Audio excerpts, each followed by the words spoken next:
Mom, you have just 20 minutes to pick the things you need and leave. There's no need fighting it because it will only make things harder. Margaret Whitfield's hands would not stop shaking as she folded her late husband's sweater into the suitcase. It was the only thing of his she had left, the only thing her children had not already sold, packed, or thrown into a donation bin, along with 31 years of her life. Downstairs, she could hear her son changing the locks on the front door, not asking her to leave, not giving her time. Just the sound of a drill, methodical, unhurried, like he was fixing a loose hinge instead of erasing his own mother from the only home she had ever known. She sat on the edge of the bed she had slept in for 3 decades and asked herself the only question that mattered anymore. How does a woman who gave every single thing she had to her children end up with nothing, and worse, end up unwanted? She did not know it yet, standing in that room, but the answer to that question would destroy her children's lives within the year. Before we dive deeper, let us know in the comments where you're watching from. We'd love to hear from you. And don't forget to hit that subscribe button so you never miss any of our upcoming videos. The sweater still smelled like him, after all these years, though Margaret could not have explained how that was possible, how fabric could hold onto a scent for 3 decades, how a dead man could still somehow exist in the fibers of something he had worn. She pressed it to her face and inhaled deeply, and for just a moment, she was back in the kitchen on their last morning together, watching Robert pour coffee into the blue mug he had loved, the one with the chip on the rim that he refused to let her replace. He had kissed her forehead that morning and told her he loved her and that he would be home early. He was not home early. He was not home at all. A machine at the factory had malfunctioned, and by the time the ambulance arrived, there was nothing left to save except his wedding ring and his watch and this sweater, the one he had thrown on at the last minute because the weather had turned cold. That was 29 years ago. Margaret had been a different person then, a woman who had believed that tragedy could only strike once, that lightning did not really strike twice, that if you had already suffered the worst thing that could possibly happen to you, you were entitled to some small measure of peace for the rest of your life. Life had taught her otherwise. Life had taught her that tragedy was not a single moment but a series of them, that disaster could arrive in many different forms, and that sometimes the people who hurt you most were the people you had spent your life protecting. She folded the sweater one more time, carefully, reverently, as though it were made of something far more fragile than cotton. She placed it at the bottom of the suitcase, underneath her nightgown, and the photograph of the 3 children at Christmas, the year before Robert died, the year when Daniel was still 6 and innocent, and had believed that his father was invincible. She added her jewelry, the pieces Robert had given her over the years, costume jewelry mostly, nothing expensive, but valuable in a way that no appraisal could quantify. She added her mother's recipes, written out in her mother's careful hand, a handwriting she had not seen in 35 years, but that she recognized immediately. She added the letters Robert had written to her before they were married. Silly letters, really, full of teenage poetry and bad jokes, but they were his, and they were the only part of him she had left that actually felt like him. Downstairs, the drill continued, methodical and relentless. Drill, drill, drill. Each sound was a nail in the coffin of everything Margaret had believed about her life, about her family, about the basic reciprocal nature of love and sacrifice. She had raised those children to be better than this. She had spent 30 years teaching them kindness, teaching them loyalty, teaching them that family was the thing you protected above all else, the thing you did not betray, the thing you did not destroy for money, or control, or the influence of a woman who did not even have the decency to look her in the eye. She heard Daniel's voice downstairs, speaking to the locksmith, asking if the job would take much longer. Daniel sounded calm, almost bored, the way you might sound if you were asking someone to fix a leaky faucet, instead of asking them to help you lock your own mother out of her own home. Margaret wondered, for just a moment, if Daniel understood what he was doing, if he grasped the magnitude of the moment, if any part of him recognized that this was a threshold they were crossing, a line that could not be uncrossed, a betrayal that could not be taken back.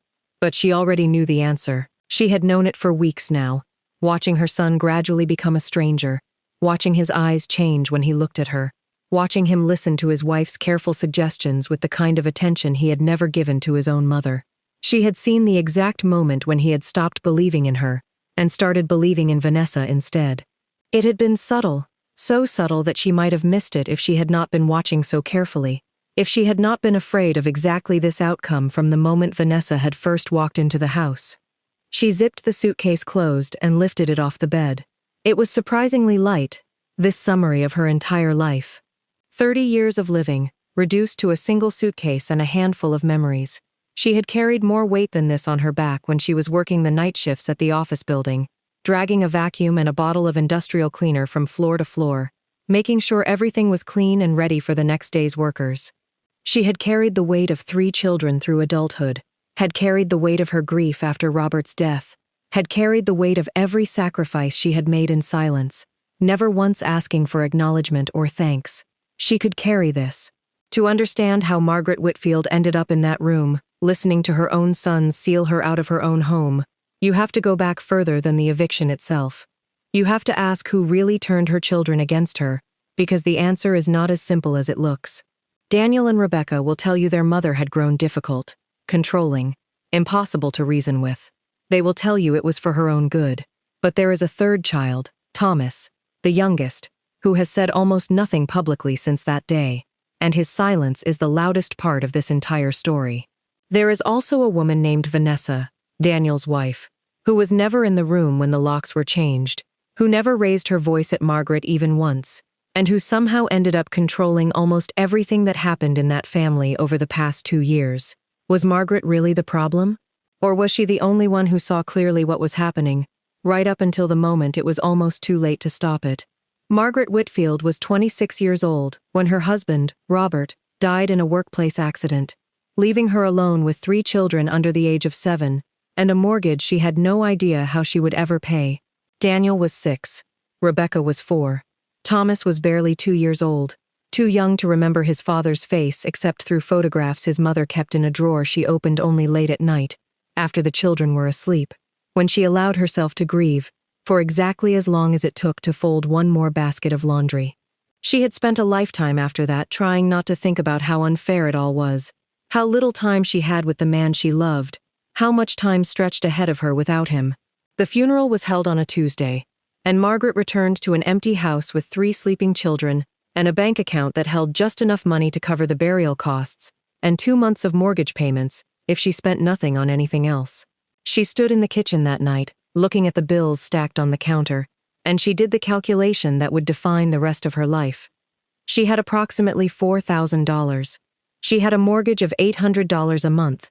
She had 3 children who needed food and clothing and eventually education.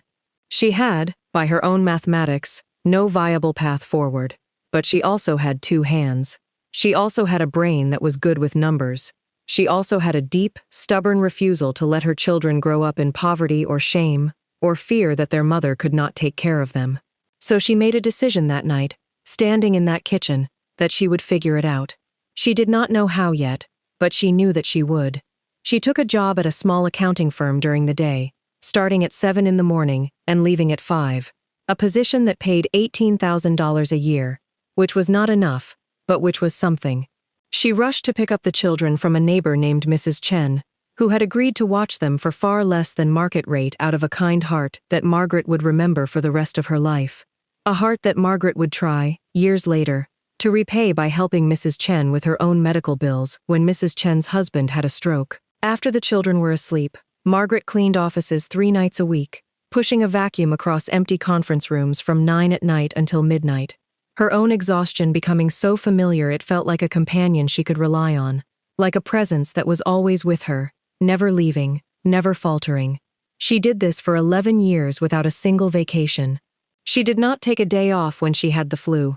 She did not take a day off when she had a migraine so severe that she could barely see. She did not take a day off when Rebecca broke her arm and Margaret had to sit in an emergency room with a terrified 4-year-old. Then went directly to work because she could not afford to miss the paycheck. She did this without a single new dress for herself, without a single pair of shoes that did not come from the thrift store, without ever once complaining to her children about how tired she was, or how much she missed their father, or how some mornings she woke up terrified that she was failing them in ways she could not yet see. When Daniel needed braces, she paid for them in installments she calculated down to the dollar. $23.45 a month. the exact amount she could remove from her grocery budget, without anyone noticing that she was eating less, that she had started buying the cheapest cuts of meat and stretching them with beans and rice, that she had stopped buying fresh fruits because they were a luxury she could no longer afford. She paid for those braces over 4 years, and when Daniel finally got them off, his smile was so brilliant, so perfect, that she stood in the dentist's office and cried, knowing that she had given him that she had sacrificed so that he could have that confidence, that perfect smile. When Rebecca wanted to take dance lessons, the kind that other children in her class were taking, Margaret drove her 40 minutes each way twice a week, then sat in the car in the parking lot and ate a sandwich for dinner so she would not be late picking up Thomas from his own practice across town. Practice for a youth soccer league Margaret had enrolled him in because she wanted him to have at least one thing that felt normal, at least one place where he belonged with other children his own age, at least one space where he did not have to think about the fact that his father was gone and his mother was always tired. She built a life for her 3 children brick by brick, sacrifice by sacrifice, and she never once made them feel the weight of it. She wanted them to feel safe, not indebted. She wanted them to feel loved, not guilty. She learned to smile at school events even when she had been awake for 20 hours. Even when her vision was blurry, and her feet were screaming, and her heart was so tired she thought it might simply stop.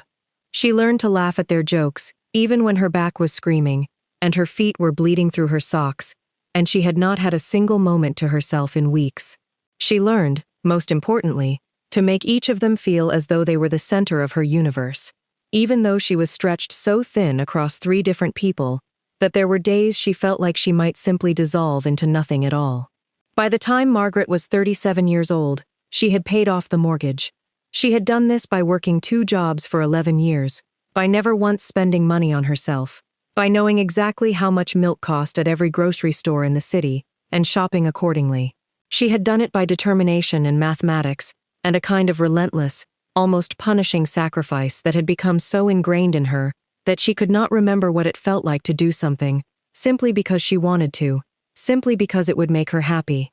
And for a long time, the sacrifices had paid off. The children grew. Daniel, the oldest, inherited his mother's sense of responsibility, but also his father's ambition, the drive to build something larger than himself. He excelled in school without being asked, without being pushed, simply because he understood, on some deep level, that his mother's entire life was an investment in his future, and he was determined not to waste it. He earned a scholarship to a respected university, studied business, and by the time he was 30, he had built a mid-sized logistics company that made real money. The kind of money Margaret had only ever read about in magazines, the kind of money that existed in the lives of other people, people who had not spent their childhoods watching their mother skip meals.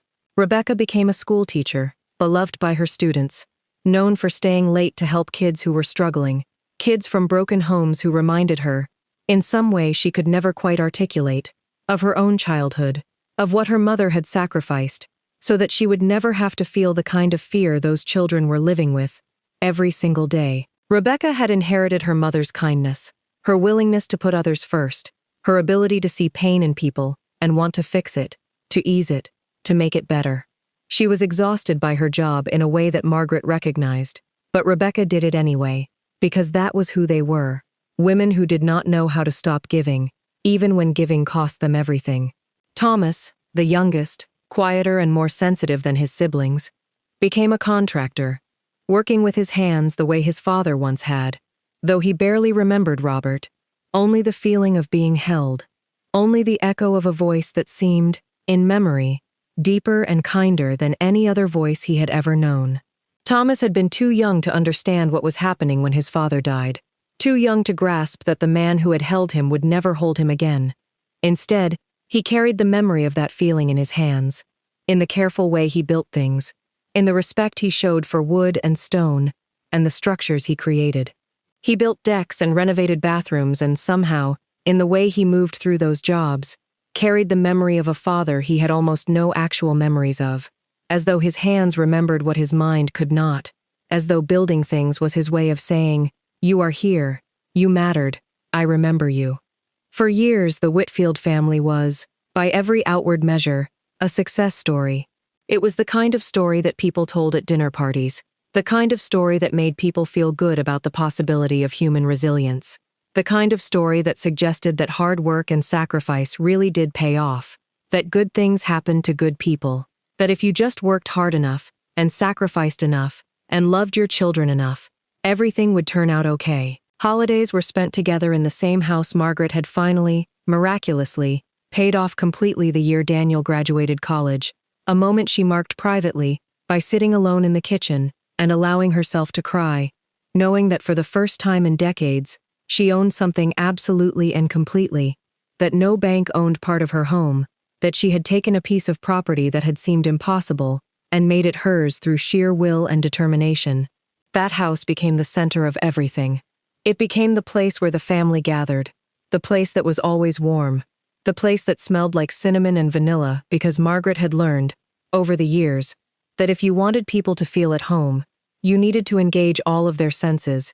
You needed to make them feel welcome in the most fundamental way possible. Sunday dinners were a tradition nobody dared to skip, not when Margaret cooked the way she did, with the kind of love that made food taste like safety.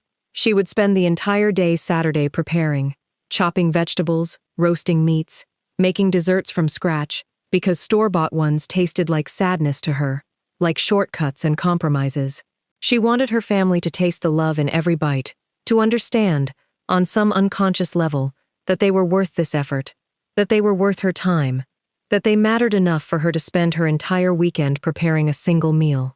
Margaret's grandchildren, 5 of them by the time this story truly begins, called her house home almost as much as their own, and they ran through her hallways the way children run through places where they are absolutely certain they are wanted. They knew where she kept the cookies. They knew where the spare blankets were. They knew that their grandmother was always happy to see them, always had time for them, always made them feel like the most important people in the world, no matter what else she was doing, no matter how much she had on her plate. Then Daniel met Vanessa at a networking event in the spring of his 34th year. She was smart in a way that was almost aggressive, the kind of smart that made you feel slightly stupid just by standing near her, the kind of intelligence that was deployed like a weapon rather than a tool.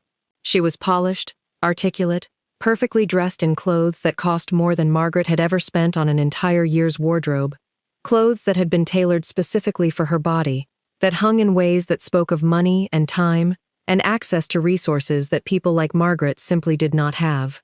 She came from a family with far more money than the Whitfields had ever dreamed of.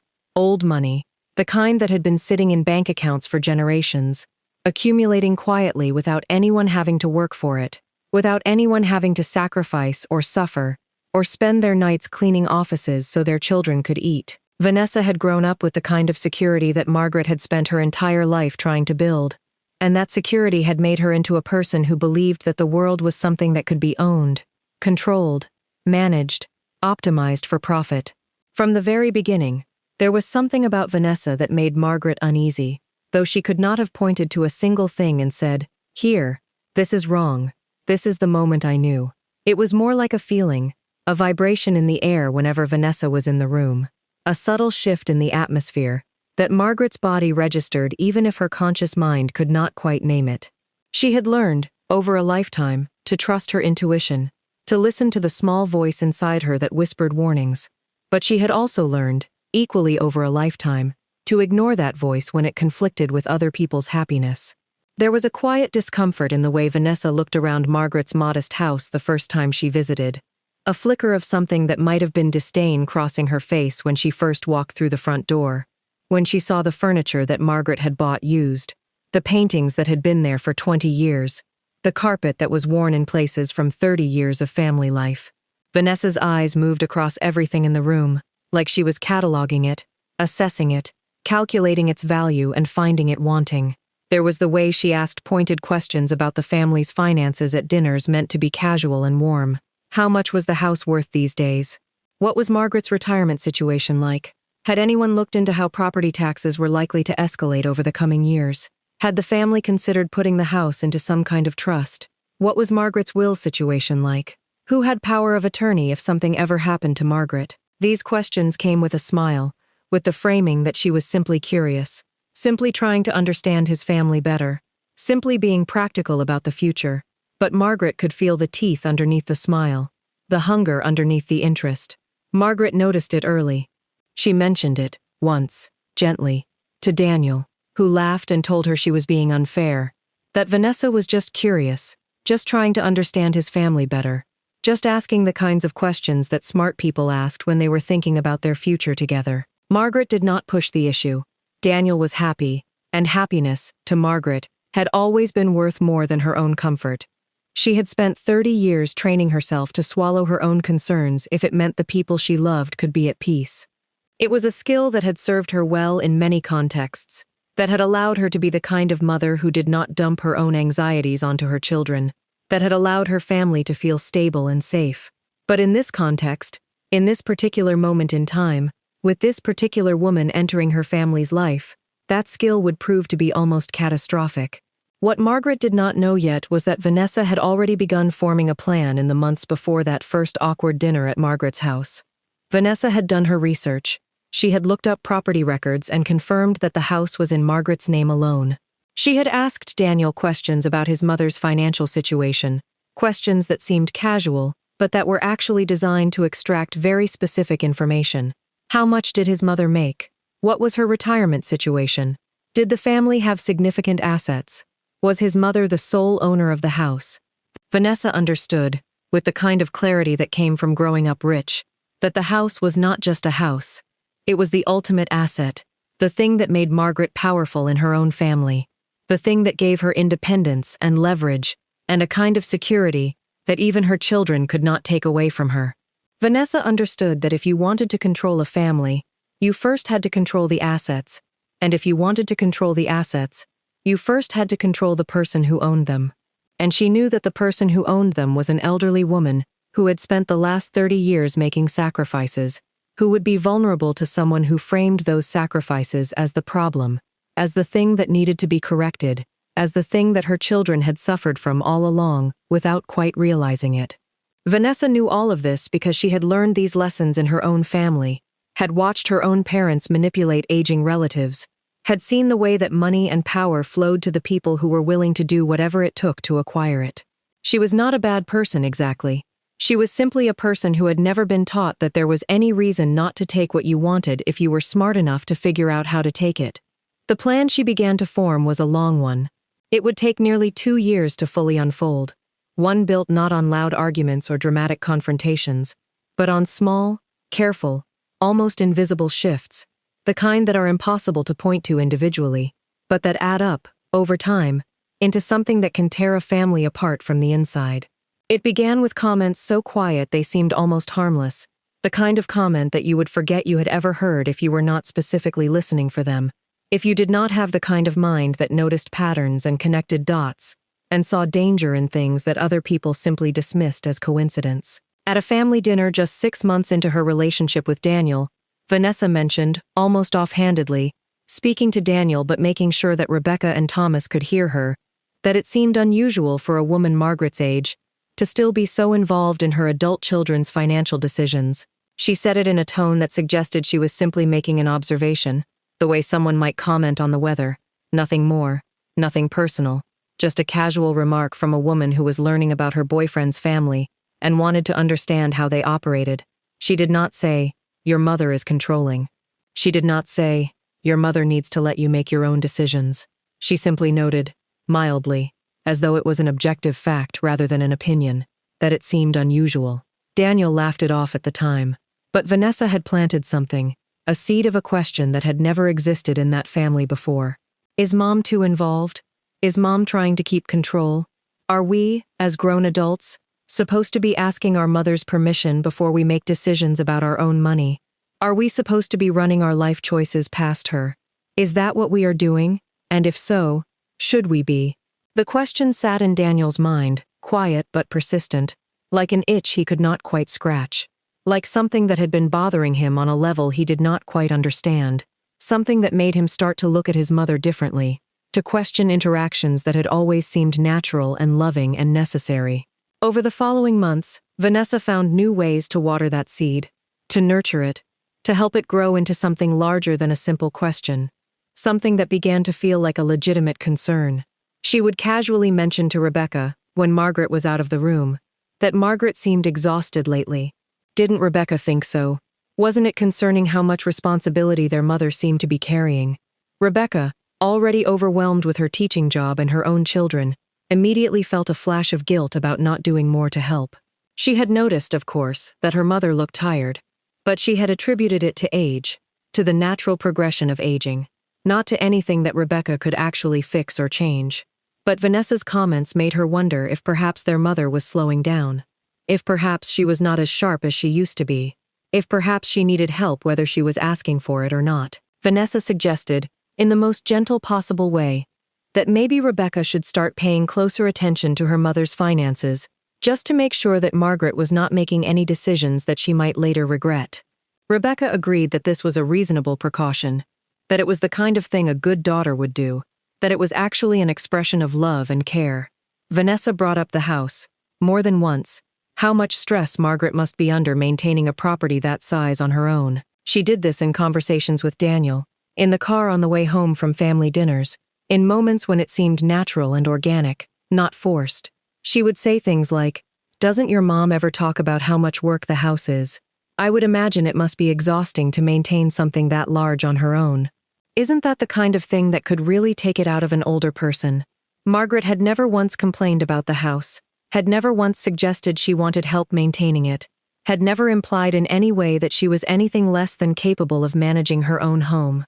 But the suggestion hung in the air like a poison, and slowly, Rebecca began to wonder if her mother was hiding how much she was struggling, the way Margaret had hidden her own exhaustion for decades while raising 3 children alone.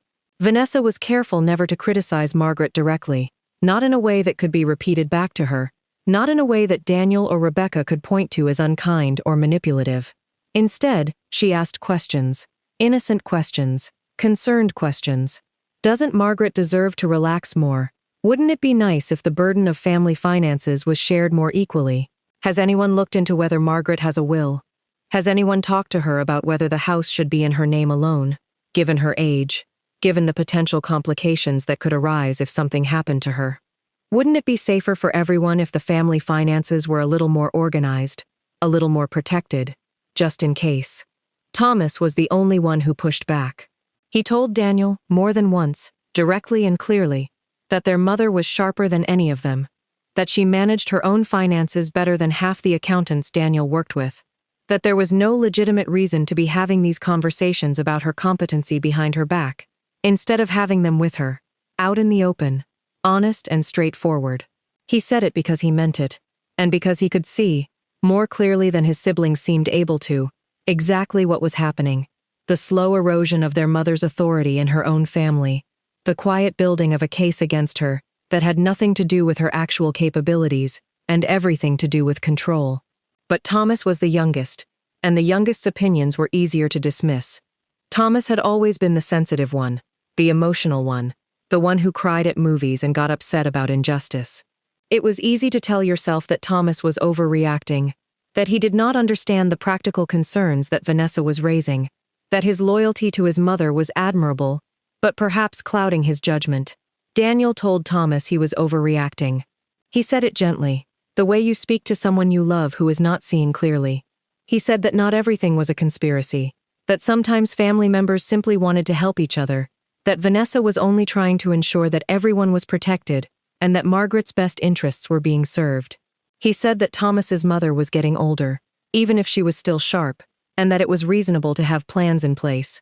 It was responsible. It was the kind of thing mature families did. Vanessa, in private conversations with Rebecca, told her that Thomas was too emotional to see the bigger picture. She said this with real sympathy, with real understanding, as though she was genuinely concerned about Thomas's well-being. She said that Thomas had always been the most sensitive of the 3, that his loyalty to their mother was admirable but perhaps, just perhaps, clouding his judgment. She said that sometimes people who were very attached to one parent could not see the situation objectively, that they took things personally that were not meant to be personal at all. Rebecca, wanting to be fair, wanting to be objective, found herself agreeing that this was a reasonable interpretation of Thomas's behavior. She began to see her youngest brother as well-meaning but naive, as someone whose emotions were overriding his logic, as someone who needed to be protected from uncomfortable truths because he was not equipped to handle them. Slowly, without a single dramatic confrontation, without a single raised voice, without a single moment that could be pointed to and said, "Here, this is when things changed." Thomas found himself pushed to the outside of decisions being made about his own mother's life. He was not told about certain meetings. His name was left off certain emails. He was excluded from group texts without explanation. When he asked why, when he demanded to know what was happening, he was told, gently, that it was easier this way, that everyone knew how close he was to Mom, that his presence might make things complicated, might derail conversations that needed to happen. Thomas felt himself being frozen out, but he did not know how to fight it, because there was no single thing he could point to and say, "Here, you are wrong. Here, you are treating me unfairly." It was all so subtle, so carefully constructed, that it felt almost like paranoia when he tried to explain it to anyone else. When he tried to say that something was wrong, that something was happening to his family, that his mother was in danger and nobody was listening to him. He began to gather information, to pay attention, to try to build a case that could not be dismissed, that could not be explained away as the oversensitivity of the youngest child. He started saving emails. He started taking notes. He started documenting the timeline of how his brother had changed, how his sister had become distant, how his mother's authority in the family had been quietly stripped away piece by piece, day by day, week by week. Vanessa began attending appointments with an estate attorney alongside Daniel, always framing it as simply wanting to help, wanting to protect the family's interests, wanting to make sure that if anything ever happened to Margaret, everyone would be taken care of fairly, and that the house would not become a source of conflict or complication. The attorney she selected was not one Margaret had ever met. The attorney she selected was someone Vanessa had connections to through her family, someone who understood her vision, someone who would be cooperative in the building of a case that did not necessarily have a legitimate legal foundation, but that had the appearance of legitimacy. The paperwork that began accumulating in Daniel's office was not paperwork Margaret had ever seen or signed. Vanessa had connections, family money that meant she knew people who knew things, and she used those connections quietly, efficiently, to build something that looked on paper like a legitimate concern for family welfare, but was actually something far darker, far more calculated. She had a paralegal prepare documents suggesting that Margaret might benefit from a competency evaluation, that this evaluation could be requested by concerned family members, that once such an evaluation was initiated, it could result in the appointment of a conservator who could manage Margaret's affairs. None of this had been approved by Margaret. None of this had been discussed with Margaret. All of this was being built behind her back, in secret, by people who loved her, or claimed to love her, or at least claimed to want what was best for her. By the 18-month mark, Daniel had grown convinced, entirely through a slow drip of suggestion rather than any single conversation, that his mother's independence was a liability rather than a strength. He had begun to believe, without quite understanding how he had come to believe it, that Margaret was the problem in this family, that her involvement in decisions about the house and the finances was the thing that needed to change, not because she had actually done anything wrong, not because she was actually incompetent or incapable or in any way struggling, but because it was simply easier for everyone if control was shifted out of her hands, if someone else took the responsibility, if someone else made the decisions. He did not recognize that he was being manipulated. He did not see the pattern. He believed, genuinely believed, that he was trying to help his mother, that he was being a good son, that he was doing what was responsible and necessary and right.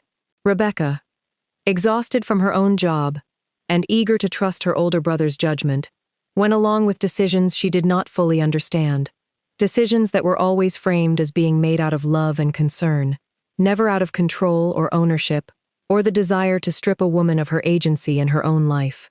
Rebecca wanted to believe that everyone had good intentions. She wanted to believe that her mother's concerns, when Margaret finally began to express them, were simply paranoia or age-related confusion rather than legitimate fear about what was happening to her. It was easier to believe that her mother was becoming difficult, becoming unreasonable, becoming the problem, than to believe that she was part of a conspiracy against her own parent. Margaret, for her part, began to notice a coldness she could not quite name. Daniel visited less. His phone calls, which used to last an hour or more, grew briefer, more stilted, filled with uncomfortable silences. Rebecca, who had always been close to her mother, began answering questions about what was happening in the family, with vague answers and redirects. When Margaret asked directly, "Is everything all right? Are you upset with me about something?" she was told everything was fine, that everyone was just busy, that it was nothing to worry about, just the stress of everyday life, the natural distancing that happened as children got older, grew busier, had families of their own. But Margaret could feel the shift. She could sense it the way animals sense earthquakes before they happen, through some instinct that operates below consciousness, some survival mechanism that tells you when the ground beneath your feet is becoming unstable. Something was wrong. Something was shifting. Something was happening that she did not understand and could not control. She did not know that behind the scenes, documents were being drafted that would question her competency to manage her own affairs. She did not know that a case, however flimsy, however manufactured, was quietly being built against her. She did not know that her own son was considering whether or not to move forward with a legal action that would strip her of the right to make decisions about her own life, her own money, her own home. But she suspected, somewhere in her body, in the place where she had learned to sense danger decades ago, she suspected that something terrible was coming. The day it happened began like any other. Margaret had spent the morning in her garden, the same garden she had planted the spring after Robert died, the one thing in her life that had grown more beautiful every single year rather than harder, the one thing that had never demanded anything of her except the time she gave it, the one thing that had never taken without also giving back. She had come inside around noon, her hands dirty, her mind peaceful in the way it only ever was when she was outside, surrounded by things that grew because she had cared for them. She found Daniel and Rebecca waiting for her in the living room, along with a man she did not recognize, introduced only as someone helping the family with some paperwork. Her heart had immediately begun to race. She did not know why. There was nothing overtly threatening about this moment. It was not as though they had marched in with police officers or court documents. But somehow, Margaret understood, on an intuitive level, that she was about to hear something that would change everything. They told her, gently at first, speaking carefully, as though to a person who might become easily upset or confused, that they thought it might be best if she considered moving somewhere smaller, somewhere easier to manage. They said this as though they had all been discussing it for weeks, as though there was a consensus, as though the decision had already been made. They suggested that perhaps Margaret did not realize how much work the house actually required, how demanding it was to maintain a property this size, how stressful it must be for her. Margaret, confused, asked what had prompted this conversation. She had been fine, she said. She had been managing perfectly well. The house was not too much for her. She did not want to move. She asked what had changed. Daniel said only that they were worried about her, that the house was too much responsibility, that they wanted to help her simplify her life, so that she could focus on enjoying her retirement, instead of being weighed down by maintenance and property taxes, and all of the endless small crises that came with owning an older home. Rebecca nodded in agreement, but she did not meet her mother's eyes. Margaret asked, directly, if this had anything to do with Vanessa. There was a long silence. Rebecca's face changed for just a moment, a flicker of something that looked almost like doubt, almost like guilt, before Daniel answered for her, insisting this had nothing to do with anyone but their concern for their mother's well-being, their desire to see her taken care of, their love for her. Margaret knew, in that moment, that he was lying. She knew it the way she knew everything about her children, through instinct and intimacy, and decades of paying attention to the small ways they betrayed themselves. She understood, with absolute clarity, that her worst fears had been realized, that her children had been turned against her, that the cold distance she had been feeling for months was not a figment of her imagination but a real shift, a real betrayal, a real plan that had been made without her knowledge or consent. She refused. She told them, calmly but firmly, that she had built that house with her own hands and her own sacrifice, that she was not confused about her own capabilities, that she was not incapable of managing her own home, that she was not going anywhere. She said it without anger, but with a clarity that left no room for negotiation, with the kind of finality that comes from a person who has already made their decision and will not be moved from it. The conversation ended there that day, but it was far from over. In fact, it was only just beginning. Over the following weeks, the pressure increased in ways that were harder to defend against, because they came disguised as help, as concern, as the loving care of adult children who simply wanted the best for their aging mother. Documents arrived by mail that Margaret did not immediately understand, referencing a review of her financial competency that she had never agreed to, never even been asked about. She called the attorney's office, confused and frightened, her hands shaking as she held the phone, her voice wavering as she tried to explain that she had not consented to any evaluation, that she did not understand what these documents meant or who had authorized them. She was told, with what seemed like sympathy, that the review was being conducted at the request of her family members, and that it was a standard precaution in situations where elderly family members might be at risk of financial exploitation or cognitive decline. The voice on the phone was kind, professional, entirely reasonable. The kind of voice that suggested that Margaret might be overreacting, that this was just a formality, that there was nothing to be concerned about. But Margaret was very much concerned. She was terrified. She could feel the walls closing in, could sense a legal trap being constructed around her, could understand that something was happening that she did not have the power to stop, at least not alone. She called Thomas, and for the first time, Thomas told her everything he had been quietly observing for months, the meetings he had been excluded from, the attorney he had never met, the slow campaign he now believed had been engineered by Vanessa from the very beginning. He told her about the comments he had heard Vanessa make, casual ones that had seemed harmless at the time, but that added up to a portrait of Margaret as someone who was in decline, someone who needed to be managed and protected from herself. He told her about being frozen out of decisions, about being made to feel like he was overreacting, about the way that Rebecca and Daniel had slowly come to believe, or claimed to believe, that their mother was a problem that needed to be solved, rather than a person who deserved respect and autonomy. Margaret listened, and as she listened, the pieces of the puzzle that had been forming over the past 18 months finally clicked into place. She understood, with terrible clarity, exactly what had been done to her. She understood the plan. She understood the manipulation. She understood that she had been the victim of a coordinated campaign to take control of her assets and her life. A campaign engineered by a woman she had never fully trusted and executed by her own children, who had been convinced to betray her through 1,000 small moments of suggestion and doubt. She did not cry, not yet. Instead, she did what she had always done when facing an impossible situation. She got to work. Margaret did not confront Daniel and Rebecca directly about what she now suspected. Instead, quietly, methodically, in the same way she had once stretched a single paycheck across 3 children's needs, she began gathering everything she could. She requested copies of her own financial records. She asked for statements from the joint account she had set up years earlier to help manage property taxes. She looked, for the first time, at what had actually been done with her money, and she did not like what she found. Bank statements arrived in the mail showing withdrawals that she had not authorized. Thousands of dollars moved into accounts she did not recognize, accounts with Daniel's name on them, but amounts that seemed far too large for any legitimate family purpose. She called Thomas and asked him to look into it, to see if he could find out what was actually happening with her money, to help her understand the scope of what had been taken from her. Thomas, who had a contact in the banking business through his construction work, quietly looked into it and confirmed what Margaret had started to suspect. Withdrawals had been authorized using Daniel's name, but they had not actually been initiated by Daniel.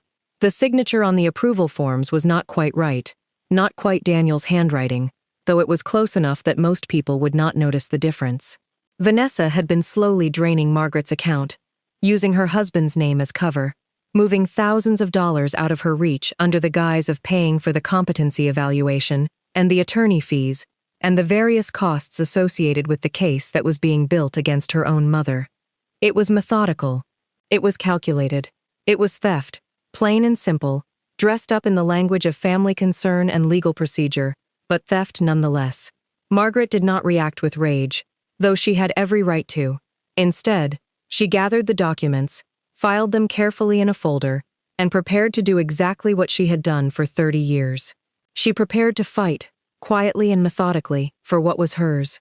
She prepared to protect her children, even from themselves, even from the mistakes they were making, even from the woman who was using them as tools to accomplish her own goals. She understood that Daniel and Rebecca did not understand what they were part of. She understood that they had been convinced, through a slow drip of suggestion, that they were helping their mother, that they were being responsible, that they were doing what was right. She did not blame them, not yet. She simply began to gather evidence, the way Thomas had been gathering evidence, the way a person preparing for a trial gathers evidence, methodically, carefully, with the kind of attention to detail that comes from knowing that everything depends on it. Then came the day the locks were changed. Margaret arrived home from a doctor's appointment to find Daniel and a locksmith already at the house, Rebecca standing nearby, unable to meet her mother's eyes. She was told, as though reciting a script that someone else had written for her, that this was for Margaret's own protection, that the paperwork was already in motion, that fighting it would only make things harder on everyone, that it was best if she simply accepted what was happening and cooperated, that resistance would only cause unnecessary pain and conflict. She was given 20 minutes to gather what she needed most. Margaret moved through the house like someone moving through a dream, or a nightmare, gathering the things that mattered most.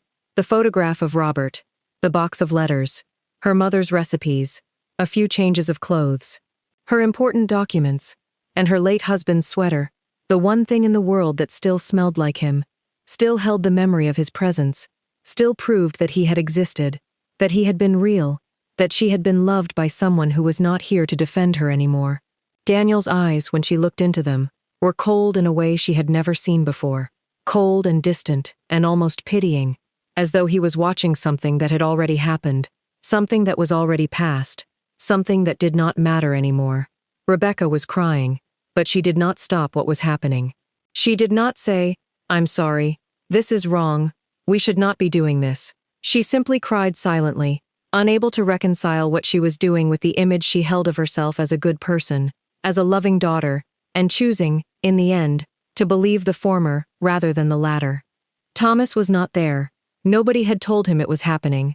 He only found out hours later, when Margaret called him from a motel room she had checked into with shaking hands, a single suitcase, and her late husband's sweater, and he wept on the phone, not because he was surprised, but because he had been proven right about all of it, and being right had never felt worse in his entire life. Margaret spent her first night away from the only home she had known in 3 decades, in a motel room off the highway, the kind of place with flickering lights in the parking lot, and thin walls that let in every sound from the room next door. She did not sleep. She sat on the edge of the bed with her late husband's sweater still folded on her lap, and she allowed herself, for the first time in years, to cry without holding anything back. She cried for the house she had built, for the children she had raised, for the decades she had spent giving everything she had to people who, in the end, had been convinced to see her as a problem that needed to be solved, rather than a mother who deserved to be loved. She cried for the way she had spent 30 years teaching her children to sacrifice, to put others first, to see love as something that required giving until you had nothing left.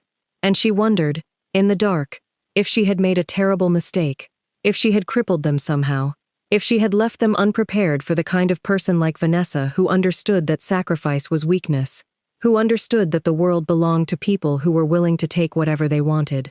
She cried for the time that had already been lost, the years that would never come back, the relationship with her children that had been poisoned, the trust that had been broken, the family structure that had been destroyed. And when she finally stopped crying, around 3 a.m, she sat in the dark and felt something shift inside her, some fundamental change in how she understood her place in the world, some new determination that had been forged in the crucible of that betrayal. By morning, something in her had shifted.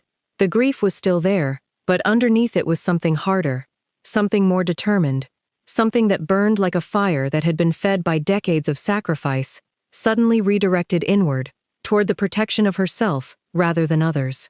She thought of every sacrifice she had made for her children, every night she had gone without so they could have more, every time she had swallowed her own pain so that they would not have to feel it, and she thought of the sound of that drill against her own front door, methodical and relentless, the sound of her own son locking her out of her own home.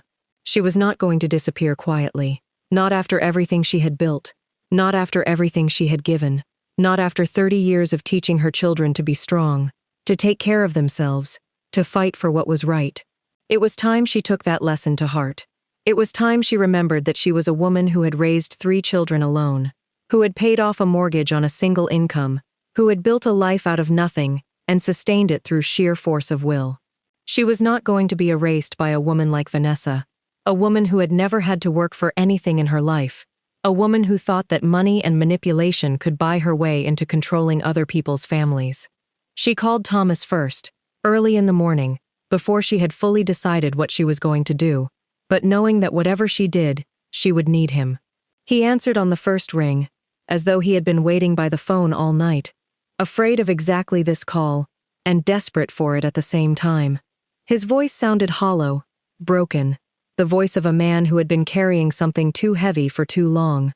He told her, his voice shaking slightly, everything he had been quietly observing for months, the meetings with the attorney he had never been invited to, the way Vanessa had slowly, carefully separated him from decisions being made about his own mother's life. He told her about the subtle threats that had been made, the implication that if he caused trouble, if he sided with Margaret instead of with the family consensus that Vanessa had worked so hard to build, he might lose access to his niece and nephew, might damage his relationship with his older brother beyond repair, might become the family pariah, the one who caused conflict, the one who could not see reason. He told her that he had been keeping emails, saving documents, building a record of what he was witnessing, but that he had been too afraid to act, too afraid of the consequences, too afraid of being dismissed as the emotional youngest child who did not understand the practical realities of family management. He told her that he had written letters to her, dozens of them, that he had never sent because he was terrified that she would blame him for not speaking up sooner, for not fighting harder, for allowing this to happen in silence. Margaret did not blame him. She understood, better than anyone, what it meant to make an impossible choice to protect the people you loved. She understood the weight of silence, the way it could feel like betrayal even when it was actually fear, the way that staying quiet could sometimes seem like the safest way to protect yourself and the people you cared about. She told him, over the phone, that he was not responsible for what had happened, that none of this was his fault, that he had done what he could under impossible circumstances, and that was enough. That was everything. Together, over the following 2 weeks, working out of the small apartment of Margaret's oldest friend, Carol, who had taken her in without a moment's hesitation, asking no questions, demanding no explanations, offering only kindness and her spare bedroom and her unwavering belief that Margaret was telling the truth, Margaret and Thomas began building a complete picture of what had actually happened. Carol had known Margaret for 40 years, had been there through the death of Robert, had watched Margaret raise her children alone, had seen the way Margaret had sacrificed and struggled, and never once complained. Carol believed Margaret the moment she heard the story. Carol did not need proof or evidence or documentation. She simply opened her home and offered her friend a place to land, and that was worth more to Margaret in that moment than any amount of money or property could have been. They found the attorney Vanessa had quietly hired, and through a contact of Thomas's in the construction business who knew one of the attorney's paralegals from high school, who owed Thomas a favor from a bathroom renovation he had done at below cost, they learned that no formal competency evaluation had ever actually been filed, that the entire threat had been built on paperwork, designed to intimidate, rather than paperwork with any real legal weight behind it. The competency claims had been built on sand, on nothing but the threat of future action, never the actual completion of that action. It was a bluff, a sophisticated bluff, an elaborate legal framework that looked impressive on paper, but that had no actual foundation in fact or in law. If Margaret had simply allowed herself to be bullied into accepting these claims, if she had simply moved away quietly and let her children have the house, the case would never have gone forward because there was no case. There was only a threat. There was only the appearance of a case. There was only the suggestion that Margaret was in decline, and that suggestion had been enough to convince her own children that they needed to protect her from herself. They found the bank records again, the ones showing the unauthorized withdrawals, and had them reviewed by a financial advisor who confirmed that what Vanessa had done was, by any legal standard, theft. It was not a gray area. It was not a matter of interpretation. It was the straightforward crime of taking money from someone else's account without their permission, using false signatures, hiding the transactions in a haze of bureaucratic language and family concern. They found forwarded emails that Thomas had saved almost instinctively, without quite understanding why he needed to keep them, preserved in a folder marked, "For Mom," that he had created months earlier. In these emails, Vanessa had written to a friend about how once the house situation is resolved, things will finally be simpler for all of us.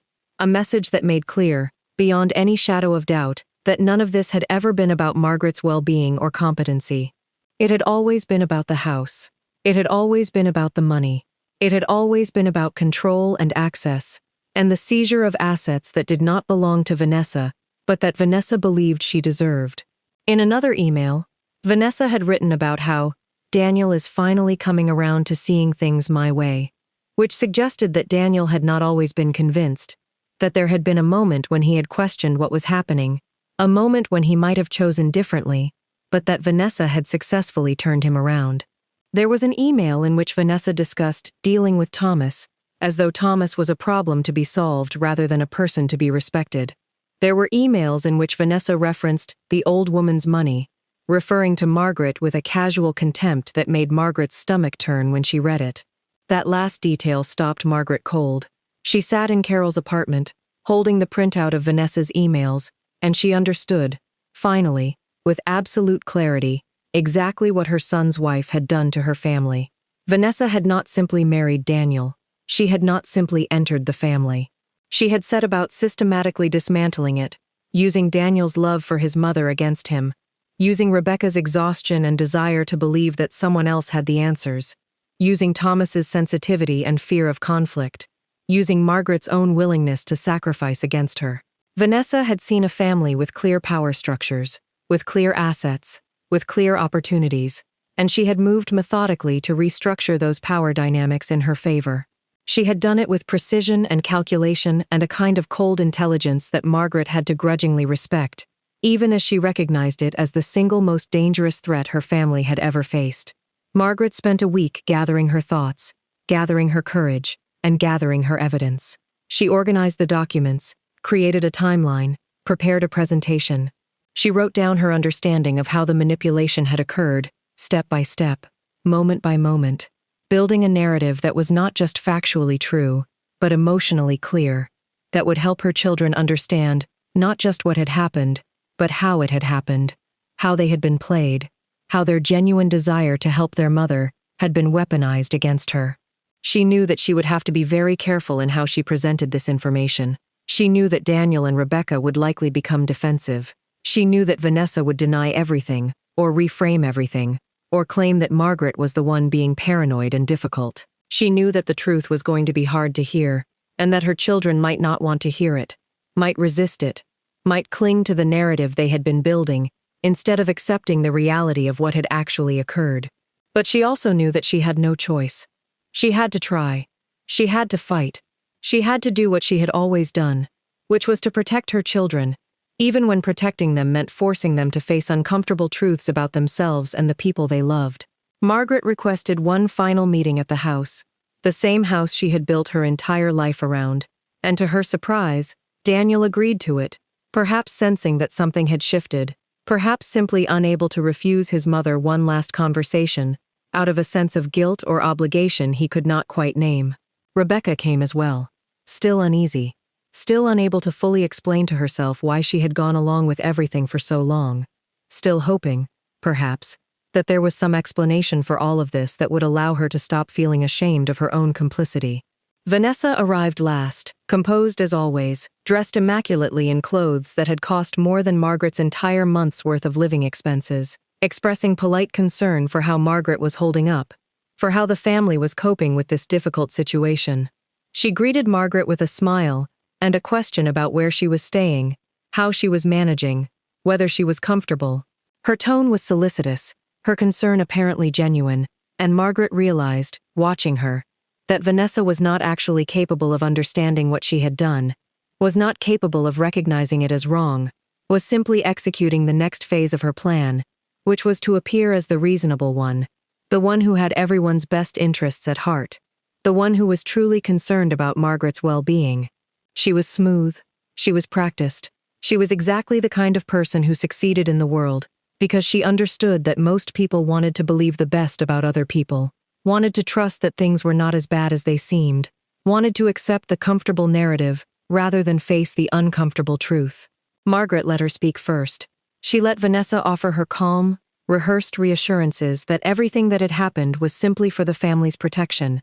Nothing personal, nothing malicious, Simply the kind of thing that prudent families did to protect vulnerable members from making decisions they might later regret. She listened to Vanessa explain, in her smooth, practiced voice, that Margaret's memory might be playing tricks on her, that the house situation was complex, that sometimes elderly parents simply did not understand how their finances were being managed by their children, that there was nothing sinister happening here, just practical family management. Vanessa said things like, "Margaret, we love you, and we just want to make sure you are taken care of. And, I know this is difficult for you to understand, but this is really for the best.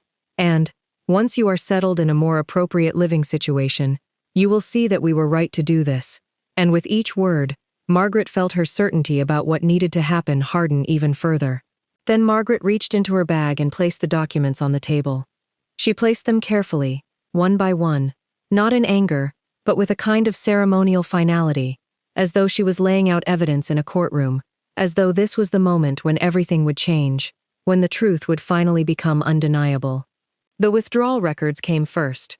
Thousands of dollars, moved from an account in Margaret's name, into accounts that appeared to belong to Daniel, but that actually, upon further investigation, belonged to Vanessa, or to shell companies that Vanessa controlled, or to accounts that had been set up specifically to hide the money while it was transferred.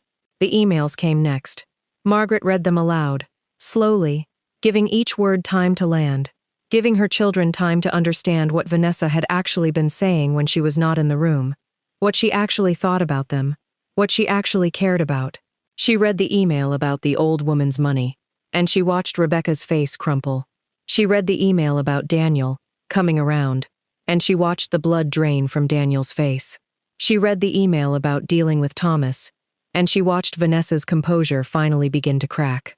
She showed them the signature analysis that Thomas had quietly commissioned, which proved that the signatures authorizing the withdrawals were not Daniel's own handwriting, which proved that someone else had been signing Daniel's name to documents, which proved that the crime had been committed, deliberately, with calculation and premeditation. She showed them the timeline, the careful documentation of every comment Vanessa had made, every meeting Thomas had been excluded from, every moment when doubt had been planted, when fear had been introduced, when the family structure had been subtly destabilized. She did not raise her voice. She did not become angry or emotional. She simply presented the evidence the way a lawyer would present it in court, calmly, factually, without accusation, simply laying out the facts and allowing the facts to speak for themselves. Rebecca was the first to break. Her hands went over her face, and she began to cry, finally seeing clearly what she had allowed herself to be talked into, finally understanding that her own mother had never been the problem, that she had been lied to, manipulated, turned into a tool that Vanessa had used to destroy her own family. She said, over and over, that she was sorry, that she had not understood, that she had been so tired and so confused, that she had simply believed what Daniel was telling her, because he was the oldest, and it was easier to trust him than to think for herself. She apologized to her mother. She said things that Margaret knew she would never be able to fully unsay, things that revealed the depth of the damage that had been done, the way that Vanessa's poison had seeped so deeply into the family structure that it had poisoned everyone it touched. Daniel sat in silence, staring at the withdrawal records with his own name on the account, records he had never actually approved, slowly understanding that his own wife had used his name and his trust to move money without his knowledge, that he had been manipulated as thoroughly as his mother had been, that he had allowed himself to become complicit in a scheme he had not even known was happening. His face, when he finally looked up, was the face of a man watching everything he thought he knew about himself crumble into nothing, a man realizing that the woman he had married was not the woman he thought she was, a man confronting the possibility that he had made a terrible mistake. Vanessa's composure cracked for the first time in 2 years. The smile disappeared, the solicitous tone evaporated. She insisted she had only ever been trying to help, that the withdrawals were simply administrative fees that she was holding in trust for the family, that Margaret was twisting a family's concern into something ugly and accusatory, that Margaret was being paranoid and ungrateful and difficult, but her voice had changed. Her carefully constructed persona was crumbling, revealing the cold calculation underneath, the contempt, the hunger. She said that everyone was being unfair to her, that she had sacrificed so much to help this family, that it was ungrateful and wrong to frame her actions as anything other than love. She said that Margaret had always been difficult, that Margaret's need to control everything had been the real problem in this family, that Vanessa had simply been trying to free the family from Margaret's grip. She said things that were so at odds with the evidence, so clearly false, that even her strongest defense amounted to nothing more than accusation and blame. But the paper trail told a different story, one that was written in numbers and dates and signatures that proved, beyond any doubt, that Vanessa had been lying the entire time. The evidence was irrefutable. The crime was clear. The manipulation was documented. There was no way out of it, no way to talk her way out of it, no way to reframe it into something that looked like love or concern or family management. In the weeks that followed, the truth continued to unravel in ways that made everything that had come before seem almost quaint by comparison. Daniel, devastated and humiliated, moved out of the home he shared with Vanessa, unable to reconcile what she had done in his name, unable to face the reality of having been manipulated so completely by someone he had promised to trust with his entire life. He hired his own attorney and began the process of divorcing a woman he had believed he knew, a woman who had turned out to be almost entirely fictional, a carefully constructed persona designed specifically to infiltrate his family and exploit it for financial gain. The divorce was ugly. Vanessa fought for everything, claiming that she had contributed to the family business, that she had been instrumental in Daniel's success, that she deserved a substantial settlement, but the evidence of her crimes was too clear. The documentation of her theft was too comprehensive. By the end of the legal proceedings, Vanessa was left with less than she had come into the marriage with, and the knowledge that her plan had failed, that she had been exposed, that the family she had tried to control was now united against her. Rebecca spent months rebuilding her relationship with her mother. Slowly, the way trust is always rebuilt after it has been broken, one honest conversation at a time, one apology at a time, one moment of reconnection at a time. She resigned from several committees at church, removed herself from social obligations, and spent her evenings and weekends with Margaret, listening to her stories, honoring the decades of sacrifice that Margaret had made, asking forgiveness for having doubted her, for having sided against her, for having allowed herself to be manipulated. Rebecca had 2 teenage children of her own, and sitting with Margaret, she began to understand the magnitude of what her mother had sacrificed for her, the weight of that sacrifice, the way it had shaped her life in ways she had never fully appreciated. She began to teach her own children, deliberately, about loyalty and honesty and the importance of trusting your instincts when something feels wrong, even when the people around you are telling you that you are overreacting. Margaret moved back into her home. The competency claims, having no legitimate legal filing behind them to begin with, evaporated the moment they were exposed to real scrutiny. A lawyer that Margaret hired pro bono work for her, driven by the clear injustice of the case, moved quickly to have all documents related to the case officially dismissed, to clear Margaret's name completely, to ensure that there would be no lingering legal complications from Vanessa's attempted theft. The house remained in Margaret's name. The money that Vanessa had stolen was recovered through legal proceedings, though the process took nearly 2 years and cost Margaret more in attorney fees than the actual amount that had been taken. The legal system moved slowly, and there were moments when Margaret wondered if it was worth the fight, if she should simply accept the loss and move on. But Thomas encouraged her to continue, to see it through, to make sure that what Vanessa had done was officially documented and acknowledged. But what mattered most to Margaret was not the money. What mattered was that her name was clear, that her family knew the truth, that she had not been abandoned in the way it had seemed, that she had been right all along about Vanessa, that her instincts had been correct. What mattered was that her children, finally, saw her as she actually was. Not as a problem to be managed, but as a person who deserved respect and autonomy and love. Thomas became, once again, a regular presence in the family, no longer on the outside, no longer uncertain about where his loyalties should lie. He had been right all along, and his family, finally, acknowledged that. At a family dinner, a few months after everything had come to light, Daniel stood up and publicly apologized to his mother, to his brother, to the entire family for allowing himself to be manipulated, for not listening to Thomas, for not trusting his mother's judgment. Rebecca added her own apology, and for the first time in over a year, the 3 children sat together with their mother, and the room did not feel cold. Thomas brought his children to Sunday dinners again, He spent time in the house with his mother again. He allowed himself to stop carrying the burden of knowledge alone, stopped writing letters he never sent, stopped documenting evidence in secret, and simply allowed himself to be present with his family again, to be loved, to be believed, to be the hero that Margaret had always known he was, even when he did not know it himself. The final twist came almost a year later, when Margaret discovered, going through old boxes in the garage while looking for something else entirely, letters that Thomas had written to her over the 2 years of the manipulation, letters he had never sent, in which he documented everything he was witnessing in real time, his fear, his uncertainty, his terror that he would not be believed, his paralyzing anxiety about losing his niece and nephew if he spoke up too soon or too loudly. There were dozens of them, written on various pieces of paper, some in Thomas's careful handwriting, some scratched out in anger, some tear-stained, some addressed to her and some addressed to no one in particular, just Thomas trying to make sense of what was happening, trying to preserve the truth, trying to protect his mother in the only way he knew how, which was to write things down, to document them, to make sure that if the worst happened, there would be proof.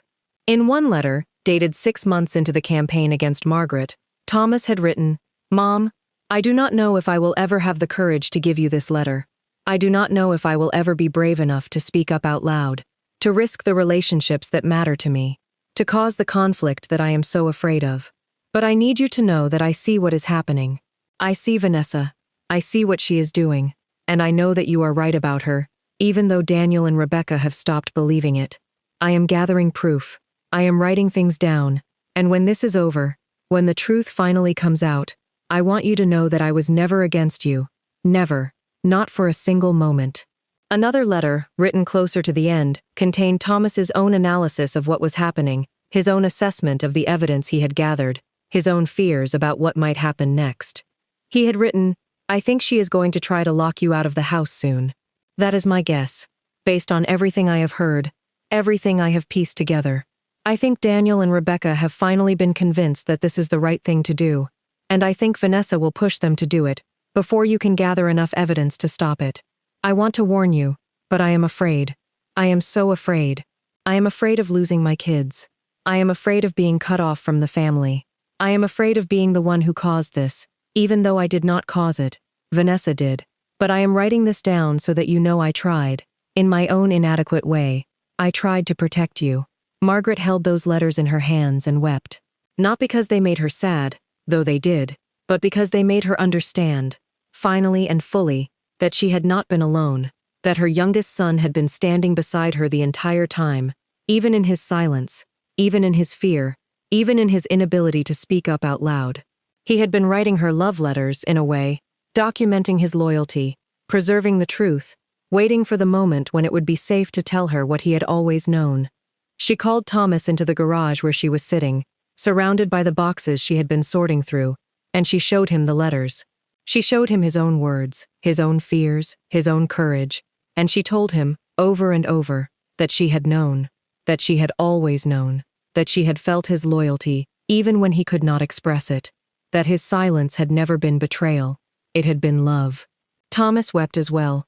He had carried the weight of those unsent letters for so long, had wondered, on countless nights, whether he should have spoken up, whether he should have risked more, whether he should have fought harder.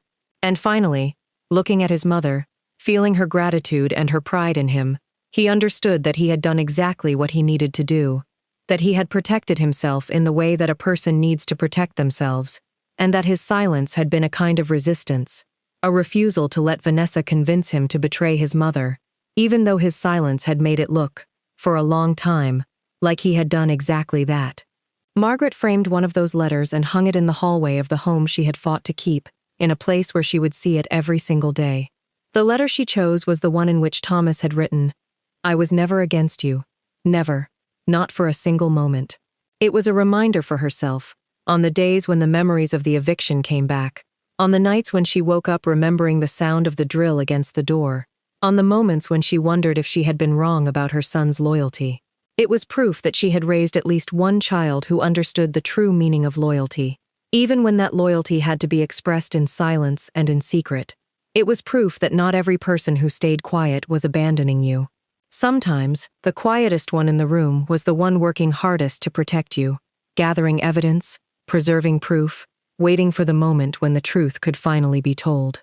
Margaret Whitfield gave her children everything she had. For a while, it looked as though that sacrifice had been repaid with betrayal, with locked doors and quiet cruelty dressed up as concern, with manipulation so subtle it was almost impossible to see. But the truth, as it so often does, found its way to the surface eventually. Not every child who stays silent has abandoned you. Sometimes, the quietest one in the room is the one working hardest to protect you, the one who is the most loyal, the one who understands, on the deepest level, what family means, and is willing to sacrifice everything to preserve it. Margaret learned, in those final months and years after the truth came out, that sacrifice was not just something mothers did for their children. It was something that real families did for each other, something that was reciprocated, something that created bonds that were stronger than any amount of money or property or control could ever be. She learned that the house had never been the most important thing. The people inside the house had always been the most important thing. And in the end, she kept the house and kept the people, and that was everything. Would you have seen the warning signs before Margaret did? Would you have trusted the quiet child over the loud reassurances of the ones close to you? Would you have fought back the way Margaret did, or would you have simply accepted what was happening and tried to move on? Let us know in the comments what you would have done in her position. Share your own stories about family, about betrayal, about the ways we fail each other, and the ways we find our way back. Share your stories about the people who stayed quiet to protect you, about the people who documented the truth in silence, about the people who loved you, even when their love had to be expressed through something other than words. If you found this story as powerful as we did, if you felt something shift inside you as you listened to Margaret's journey from betrayal to recovery, from feeling unwanted to being reclaimed by the family that had hurt her, then do not forget to subscribe. Hit that subscribe button so you never miss any of our upcoming videos.